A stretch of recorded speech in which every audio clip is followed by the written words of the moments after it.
Hello there, be welcome, let's start one more class. Olá, seja muito bem-vindo. Vamos começar mais uma aula and in today's class we are going to talk about three things, three steps, three clues that you can use to improve your thinking in English. E hoje a gente vai falar de três passos, três dicas, três coisas que a gente pode fazer para você melhorar o seu pensar em inglês. A gente fez uma aula com esse tema no início dessa semana, mas só conseguiu assistir essa aula quem gostava muito de mim, porque o áudio estava muito ruim. Então eu comprei um outro microfone, trocamos o fone, o microfone, e eu estou regravando esse conteúdo hoje com uma qualidade de som melhor, né? O pessoal falou, o conteúdo estava top, eu gostei, mas estava muito difícil de ouvir, o microfone estava muito ruim. Então a gente vai falar novamente aí deste tema. E eu quero compartilhar com você about my personal experience as a student, as how I learned English and what I did to think in English, and as a teacher, what I used to help my students to reach the same results. Então eu quero falar para você primeiro como aluno, né, o que eu fiz que me ajudou a atingir essa meta, a conseguir chegar nesse ponto de virar essa chavinha de pensar em inglês, e também como professor, o que eu tenho usado aí ao longo dos últimos anos para ajudar os meus alunos a também atingir esse resultado. The first thing it's important we know is that when we think, we don't think in a particular, in a specific language. We only think and we understand. We don't think about terms of Portuguese or English or Japanese or Germany or something like that. Quando a gente não pensa num idioma, numa língua específica. A gente não pensa em termos de português, inglês, japonês, alemão, Spanish, espanhol. A gente simplesmente pensa, aquilo faz sentido para nós e a gente move on, go ahead, go ahead. A gente vai em frente, a gente segue em frente. E com o inglês é a mesma coisa. We are going to put information inside our brain. We are going to practice using our learning channels and our abilities to communicate. A gente vai usar, vai colocar informação através dos nossos canais de aprendizagem e usando as nossas habilidades de comunicação, listen, speaking, reading and writing. And after that, we are going to achieve this thing that we call thinking English. E depois disso, depois de ouvir, falar, ler, escrever, a gente vai atingir esse ponto que é o pensar em inglês. É quando a gente vira uma chavinha aqui e we don't need to translate anymore. A gente não precisa mais ficar traduzindo. As coisas simplesmente vão fazendo sentido para nós. Então, what I'd like to show you today, it's exercises, tasks, things that you can do to improve your abilities. E o que eu quero te mostrar hoje são exercícios, coisas, tarefas, aquilo que você pode fazer para ir nessa direção, para melhorar, para atingir este objetivo. So, we have three special things, and inside these three things, we have the other activities, other things that you can use as well. A gente tem três dicas especiais, três coisas especiais, e dentro dessas três a gente tem outras subdicas, poderíamos dizer assim, que você pode usar também. So, the first important thing is to listen in English a lot. To listen in English a lot. Ouvir muito em inglês. Okay, Eric, I know that because this is going to train my listen and I will speak better, I will comprehend, I will understand better, alright, makes sense. Ok, Eric, eu sei porque isso vai treinar o meu ouvido, vai treinar a minha fala, eu vou conseguir entender melhor, faz sentido, ok? But what can I listen to? O que eu posso ouvir?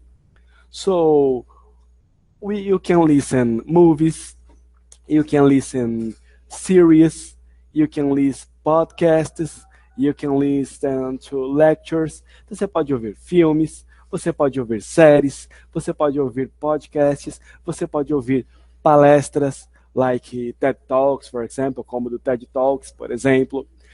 E essas coisas vão te ajudando. Por exemplo, é muito legal quando você vai ouvindo e vai pegando gosto por aquilo, que você vai criando conexões, você vai conhecendo expressões novas que você pensa, oh my God, how can I say that in Portuguese? Oh meu Deus, como que eu posso dizer isso em português? Por exemplo, para te dar dois exemplos rápidos. there is an expression used a lot in English that is take for granted. And another word that they say, compromise. Então a gente tem o take for granted e o compromise, que são expressões que no inglês fazem total sentido e que no português a gente precisa de explicação. Por exemplo, o fato de eu ter uma carreira bem sucedida, o fato de eu falar inglês fluentemente, o fato de eu ter uma família bem estruturada que eu tenho construído, o fato de eu ter um filho educado. Então, a gente costuma dizer no inglês, don't take for granted. Não acho que isso é comum, que isso não é nada, que isso vem sozinho, que vem do nada, que a gente não precisa fazer nada a respeito. Então, essa expressão, take for granted, tem todos esses significados que eu fui usando para te explicar. Por exemplo, don't take for granted that your marriage is successful. Não tome como garantido, ou não acha que caiu do céu, não acha que veio de bandeja, que é automático, que aconteceu sozinho, de você ter um casamento bem sucedido. Então, e aí a gente precisa explicar que para isso você precisa de tempo, you need time, you need dedication, you need to put effort into that, you need to dedicate yourself. Então você precisa de tempo, precisa de dedicação, precisa colocar esforço nisso, precisa se dedicar, né? You need to put the other first sometimes, você precisa colocar o outro primeiro algumas vezes, e assim sucessivamente. Então essa é uma expressão que no português ela não tem uma tradução literal. A mesma coisa acontece com o compromise. O compromise a gente usa muito no português no sentido de comprometer, que é uma coisa positiva essa palavra. Você precisa se comprometer com o seu sucesso, você precisa se comprometer com os seus estudos, você precisa se comprometer com os seus horários, com o seu trabalho, com a sua dieta, com os seus exercícios. Tem uma série de coisas que a gente quer fazer para levar nossa vida para o próximo nível. There are a lot of things that we can do to take our life to the next level. And we use this word compromise, ou comprometer, no bom sentido, no sentido positivo. But in English, compromise, it's used as a bad thing. For example, if you are trying to stop drinking and stop smoking, you can't walk around, you can't hang out with those old friends, because you are going to compromise. Então, se você quer parar de beber, se você quer parar de fumar, por exemplo, você não pode continuar andando com aqueles, saindo com aqueles velhos amigos, porque você vai compromise, eles usam, você vai pisar na bola, você vai acabar cedendo. For example, you are married and you have a lot of friends that are single. Você é casado e você tem vários amigos que são solteiros. If you only hang out with single friends, sometime you may be compromise yourself. Então, se você só sai com amigos solteiros, você é casado ou você tem um relacionamento, em alguma hora, às vezes, em algum momento, você pode se comprometer, você pode pisar na bola, acabar fazendo alguma coisa que você não queria, que você não deveria. Então eles usam o compromise com este sentido. E por que eu estou dando exemplo dessas duas expressões? Porque além do ouvir muito, uma coisa que é legal você fazer, when you want to translate something, when you are learning a new expression or a new word, it's better if you use an English dictionary. Quando você está aprendendo uma palavra nova, uma expressão, é melhor se você usar um dicionário inglês. Why? Por quê? Porque você vai encontrar uma explicação para aquela palavra, um significado para aquela palavra, para aquela expressão, e não a literal translation, a word by word translation, e não uma tradução literal, uma tradução palavra por palavra. For example, I would like to show you one word. So, I can open here the dictionary, the freedictionary.com, for example, and I look for the word water. And I'm going to show you what we can see. For example, if I open now the free dictionary and I show for you. A gente está aqui. Se eu abrir agora, então, né, que foi o que eu fiz, o Free Dictionary, que é um dicionário inglês, e coloquei a palavra water, que é água. Então, a gente tem aqui pronúncia do inglês americano, pronúncia do inglês britânico. Então, no inglês americano, water, como eu disse para vocês. No inglês britânico é mais um water, mais fechado e com som de T. Mas o que eu quero mostrar para você não é a pronúncia, é o significado, ó. A clear, colorless, odorless, and tasteless liquid, H2O, essential for most plant and animal life and the most widely used of all solvents. Então, é um líquido claro, sem cor, sem cheiro e sem gosto.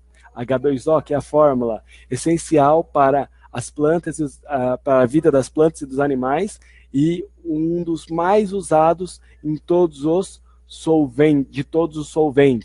Freezing point, 0 Celsius or 32 Fahrenheit.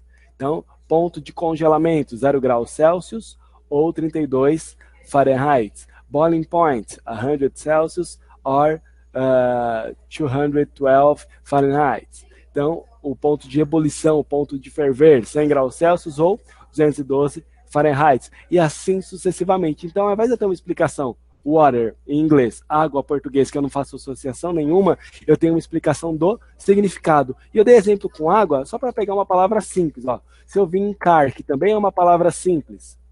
An automobile, um automóvel. A vehicle, such as a streetcar that runs on rails.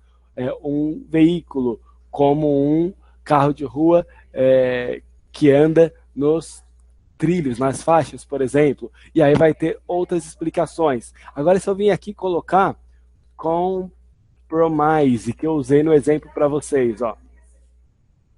Compromise, a settlement of difference in which each side makes concessions. Um estabelecimento de diferenças onde cada lado faz concessões. Something that combines qualities or elements of different things. Alguma coisa que combina as qualidades ou elementos de coisas diferentes. A weakening or reduction of one's principles or standards. Ó, isso aqui tem mais a ver com o contexto que a gente estava falando. Ó. Uma fraqueza ou uma redução nos padrões de princípios de alguém. É um comprometimento de moralidade. Então aqui a gente tem uma série de exemplos para essa questão da tradução. Why we can't translate word by word? Porque nós não podemos traduzir palavra por palavra, porque eu vou esquecer. Quando for uma palavra específica que eu quero lembrar, eu posso até ir lá e procurar dessa forma. E aí colocar lá numa frase, num contexto. Mas quando eu vou olhando o significado, the idea, the message, it helps me to improve my ability and my vocabulary. Quando eu vou olhando a questão da ideia, da mensagem, isso me ajuda a melhorar o meu vocabulário, o meu conhecimento. Second thing, diary. E acontece, como eu disse com vocês, né? Quando a gente está ouvindo muito, você vai se identificando e você, nossa, como eu falo aquilo em português mesmo, porque o inglês simplesmente faz sentido para você. Você simplesmente consegue pensar naquilo do jeito que ele está sendo falado, do jeito que ele está sendo lido, do jeito que ele está sendo dito. Você não fica traduzindo de um idioma para o outro. Essa é a diferença. E eu quero falar agora de diary como segunda dica. E eu posso fazer esse diary, esse diário, in 3 ways, de 3 formas. First of all is in my mind. Então eu vou, por exemplo, falando comigo mesmo aquilo que eu estou vendo. For example, if I look around here now, I see a lot of people working around me. I see people in the other department. They are from administration. If I look to the other side, I can see the guys that work with marketing, for example. If I look to the other side, other department, there is IT guys. Então, se eu olhar para um lado, eu vejo pessoal de administração. Do outro lado, eu tenho o pessoal de marketing. No outro departamento, eu tenho o pessoal de tecnologia. E eu poderia ir descrevendo para vocês aquilo que está acontecendo à minha volta. I used to do it a lot as a student. Eu costumava fazer muito isso enquanto aluno. Because I was working in the streets. I used to be an office boy. So I take documents to a place, do payments at the other place, and walk all day long. Quando eu estava estudando, eu costumava ser um office boy, então eu levava o documento para um lugar, fazia um pagamento em outro lugar, eu andava o dia todo. E I used to translate, or I used to explain what I was seeing around me. Eu costumava traduzir, eu costumava explicar o que eu estava vendo ao meu redor. Então eu ia falando comigo aqui na minha mente, para não parecer maluco falando sozinho na rua. E isso me ajudou muito a aumentar o meu vocabulário e a virar essa chavinha para pensar em inglês. Porque quando eu não conseguia lembrar uma palavra, Por exemplo, eu não conseguia lembrar a palavra accident. Oh, there is a car accident right behind me. Oh, teve um acidente de carro bem ao meu lado, ou bem atrás de mim. Então eu não conseguia lembrar a palavra accident. O que eu tinha que fazer? Oh, there were two cars walking. One stopped and the other didn't stop and they crashed. Tinham dois carros andando, um parou, o outro não, e eles bateram. Então, porque eu não lembrei a palavra car accident, porque eu não lembrei de acidente, eu tinha que escrever uma frase ou duas frases, eu tinha que falar uma frase ou duas frases a mais para expressar aquela mesma ideia. E isso era muito legal, porque quando eu chegava, quando eu tinha a possibilidade de acessar algum lugar, eu ia lá e ia olhar a questão de como eu falava acidente, que eu tinha esquecido, por exemplo. Mas eu tinha conseguido, através de duas frases a mais, expressar a minha ideia, passar a minha mensagem. Então isso, além de me ajudar a virar essa chavinha, a pensar em inglês, it builds my confidence. Isso edifica, isso aumenta, isso constrói a minha confiança. Isso me ajudou muito a ter a confiança para usar o meu inglês normalmente. E simplesmente, quando você vai falar com confiança, as coisas vão fluindo, elas vão saindo e você se comunica normalmente. Quando você está scared, quando você está com medo, quando você está assustado, você trava, você pausa, você para. Então é legal porque isso ajuda aí duas coisas. Eu posso fazer esse diário também de forma escrita, onde eu vou, por exemplo, e I write what I'm going to do today, and in the night I can write again what I've done, and if there were changes or we didn't have change, what we did, what we are planning for the next week. Então eu vou escrever de dia sobre o que eu vou fazer, à noite sobre o que eu fiz, e aí eu posso escrever se teve mudanças ou não, quais são os meus planos para o próximo dia, para a semana que vem, e aí eu consigo também colocar bastante detalhes. Também é legal, é uma forma legal de pensar em inglês. And the third thing about this thing, a terceira coisa sobre essa coisa específica, né? Então, o terceiro ponto dessa dica do diário, a gente tem outra dica ainda, é a questão de talk to myself, falar comigo mesmo. I can talk to myself in front of my cell phone, eu posso falar comigo mesmo na frente do meu celular, e aí eu vou depois me assistir na câmera. I can talk to myself when I'm taking a shower. I can talk to myself in front of the mirror. Então eu posso falar comigo enquanto eu estou tomando um banho, eu posso falar comigo em frente ao espelho. I can imagine a situation, eu posso imaginar uma situação, e aí eu vou usando o inglês para essas coisas, para ir falando, para me sentir confortável, para treinar esse tipo de coisa. Quando eu vou falando comigo, eu também estou me ouvindo, eu também vou criando essas conexões neurais, isso vai me ajudando a virar essa chavinha também para pensar em inglês. Eu posso pegar diálogos da vida real e posso simular, colocando emoção, colocando entonação, colocando dramatização, que vai me ajudar a impressionar o meu cérebro também, e me ajuda quando eu passar por aquela situação somente, compreender ela em inglês e não ficar traduzindo. Quando eu digo para você dos filmes, que foi da dica anterior, se eu pego um filme, por exemplo, como Agentes do Destino, eu conheço tão bem esse filme, eu estudei tanto ele, que eu consigo brincar de fazer as falas antes dos atores, me divertir com o processo. Se ele está passando na TV, eu já fiz isso às 3 da manhã. Chegar de um casamento, enquanto minha esposa está lá, se trocando e tal, eu ligar a TV e ficar brincando de fazer as falas no meio da madrugada antes dos atores falarem na TV. E por quê? Porque estou lá me divertindo. Então isso faz eu não ficar pensando em traduzir o que eles vão falar, aquilo simplesmente faz sentido para mim. Eu começo a imitar o humor, a entonação de voz daquele ator, daquela atriz. Então essas expressões que ele usa, também eu vou tomando posse e eu não preciso ficar mais traduzindo elas. Elas fazem sentido para mim. Por exemplo, quando o Joubert fala "The best is yet to come", que é o cofundador da Universidade do Inglês, quando ele fala essa frase que o melhor ainda está por vir. Ele não pensa no que ela significa em português, ela simplesmente flui dele, ela é normal para ele. Ele já incorporou esse vocabulário, entre outros, só para servir de exemplo, ok? E vamos lá para mais uma dica também muito importante, que é a questão do contexto. Eu mostrei para você o exemplo do dicionário, English. Eric, qual era o nome do dicionário mesmo? The Free Dictionary. Então, The Free Dictionary, ou você pode usar o The Urban Dictionary. Esses dois são muito famosos e muito legais. O The Free Dictionary a gente coloca palavras, o The Urban Dictionary a gente pode colocar palavras, às vezes expressões também. Então um é como se fosse um dicionário urbano, um dicionário mais da rua, então você encontra bastante gírias, bastante coisas legais do dia a dia. E o The Free Dictionary é um dicionário inglês, onde você tem, além da pronúncia americana e da pronúncia britânica, você tem uma série de divisões das palavras em contextos, como a gente viu o compromise, no sentido que eu estava usando, e vimos compromise em outros sentidos também. Então fica mais fácil de você ver qual é o contexto do que é que você está falando, e aí você consegue usar. Isso é uma coisa muito importante quando a gente está conversando. A gente faz isso o tempo todo em português. What is the idea? What is the message? Qual é a ideia? Qual que é a mensagem que está sendo dita, que está sendo passada? E a gente faz isso no português quando o celular falha, quando você está conversando com alguém, aconteceu algum barulho, você pega qual é a ideia, qual é a mensagem, e você continua conversando. E quando a gente vai conversar em inglês, não. Eu quero olhar word by word, if I don't understand some word, oh my God, I can't understand, what is happening to me? E aí, se a gente está falando inglês, a gente quer entender palavra por palavra. Se eu não entendo alguma palavra, oh meu Deus, o que está acontecendo comigo? Eu não consigo falar inglês. E aí a gente coloca uma carga emocional desnecessária e normalmente ela também não é verídica, it is not true, não é verdade.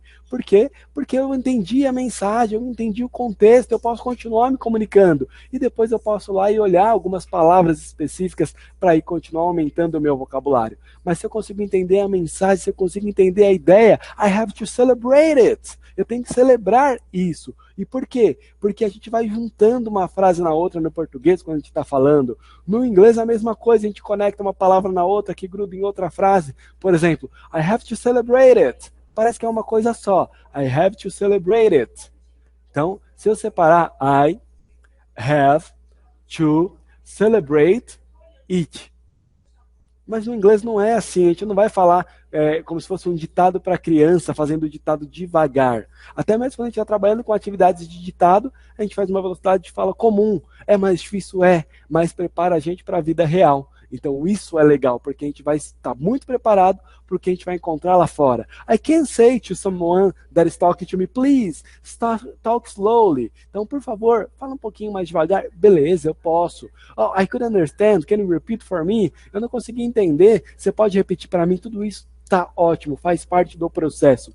Mas eu não posso ficar fissurado, porque senão eu fico pensando numa palavra que eu não entendi e a conversa vai desenrolando e aí eu me perco. Então essa dica ajuda a gente a não se perder e a focar na ideia, na mensagem, no contexto, que é o que vai ser importante para nós. Recapitulando, dica número 1, listen a lot in English, ouvir muito em inglês. What? Movies, series, podcasts, lectures. Então, ouvir o quê? Filmes, séries, palestras, podcasts, você pode pegar aquilo que você mais se identifica e caprichar. Por exemplo, eu faço tradução, inclusive, de ouvido de um pastor norte-americano. Eu pego o podcast dele, de aproximadamente 30 minutos, e recentemente eu traduzi uma mensagem completa para uma pessoa que ia passar por uma cirurgia. E aquela mensagem falava exatamente sobre o câncer, sobre como a mãe dele venceu o câncer há muitos anos, e ela está completamente curada, e do trabalho que ela faz, e ele vai contando histórias de outras pessoas, tal. Então eu fiz essa tradução para ajudar uma pessoa que ia passar por uma cirurgia, e eu fiz de ouvido, de um nativo lá do Texas, porque I'm used to listen his podcasts, eu estou acostumado a ouvir os podcasts dele. Também já fiz traduções de outras mensagens e de temas que não tem nada a ver com a minha área. Aí esses me dão mais trabalho, porque eu entendo a ideia, eu entendo a mensagem, mas quando eu estou fazendo um trabalho de tradução, aí eu preciso ser muito fiel ao texto, eu não consigo passar só a ideia geral, como é a gente assistindo uma palestra, que você assiste a palestra em português, depois você vê a mesma palestra de novo e fala, oh my God, I don't believe he said that, I don't remember, I can't remember. Oh meu Deus, eu não acredito que ele disse isso. Eu não lembro, eu não posso lembrar, não consigo lembrar. E a gente faz isso no português, então no inglês é a mesma coisa, a gente vai compreendendo. Quando eu estou fazendo um trabalho de tradução, aí é diferente, porque aí eu preciso ser mais fiel ao texto. Então, quando é um tema que não tem nada a ver com a minha área de atuação, às vezes eu vou ouvir de novo, vou repetir, vou pesquisar palavras, e isso tudo faz parte do nosso processo, ok? Segundo passo é o diário, que você pode fazer na sua mente, você pode fazer por escrita, se você se sentir mais confortável nesse momento, e também falar muito com você mesmo em inglês. E o terceiro passo é essa questão da tradução, pelo contexto, pela mensagem, pela ideia, e não word by word, não uma tradução palavra por palavra, uma tradução literal, ok? So, if you are not studying with us and we would like to know more about us, you want to receive new words, new dialogues, I invite you to download Guia Prático to Speak English. Eu te convido aí a baixar o Guia Prático para Falar Inglês, a fazer o download dele. Eu vou deixar o link aqui na descrição desse vídeo. Se você ainda não nos conhece e quer conhecer outros vocabulários, números, diálogos, tem uma série de conteúdos nesse Guia Prático, é free. Você pode fazer o seu download e pode baixar no link que vai ficar aqui na descrição desse vídeo. That's it for today. É isso aí por hoje. See you soon. Te vejo em breve. God bless you. Deus te abençoe. Bye, bye. Tchau, tchau.